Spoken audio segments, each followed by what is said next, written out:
जिस अरावली को काटने की बात आज सुप्रीम कोर्ट कर रहा है वो सिर्फ एक पर्वतमाला नहीं है बल्कि उत्तर भारत की जीवन रेखा बन चुकी है। सुप्रीम कोर्ट के इस फैसले के आने के बाद से ही राजस्थान में सियासी घमासान मचा हुआ है। इस फैसले के बाद से पूरे राजस्थान में जगह जगह विरोध प्रदर्शन जारी है। कांग्रेस ने भी इसे मुद्दा बनाकर भाजपा सरकार को घेरना शुरू कर दिया है। इन्हीं सबके बीच मुख्यमंत्री भजनलाल शर्मा का बयान सामने आया है जिसमें उन्होंने गहलोत पर निशाना साधते हुए कहा है, आज आप सिर्फ सेव अरावली डीपी बदलने से काम नहीं चलता है, काम चलता है दृढ़ इच्छा शक्ति से, काम चलता है काम करने से। इस तरह से मत बरगलाइए हमारे राजस्थान के भाई बहनों को।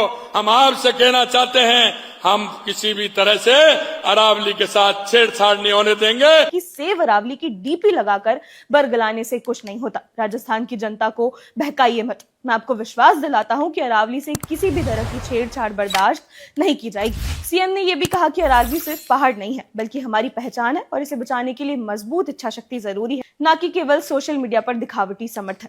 वहीं इसी मुद्दे पर केंद्रीय पर्यावरण मंत्री भूपेंद्र यादव ने भी स्थिति पूरी तरह से स्पष्ट कर दी है। उन्होंने कहा कि अरावली क्षेत्र का 90% से अधिक हिस्सा पहले से ही संरक्षित है और यहाँ किसी भी तरह की छूट नहीं दी गई है। उन्होंने साफ किया कि अरावली की सुरक्षा सिर्फ पेड़ लगाने तक सीमित नहीं है बल्कि ये एक पूरा इकोसिस्टम है जिसमें घास, झाड़ियां और औषधीय पौधे और वन्य जीव भी शामिल है। अवैध खनन को पूरी तरह से बंद किया जाएगा और नई माइनिंग तभी संभव होगी जब सुप्रीम कोर्ट के दिशा निर्देशों के मुताबिक वैज्ञानिक योजना तैयार की जाएगी, वो भी सीमित क्षेत्र में। शहरीकरण को लेकर भी मंत्री ने कहा कि अरावली में किसी नए शहरी विस्तार की कोई योजना नहीं है।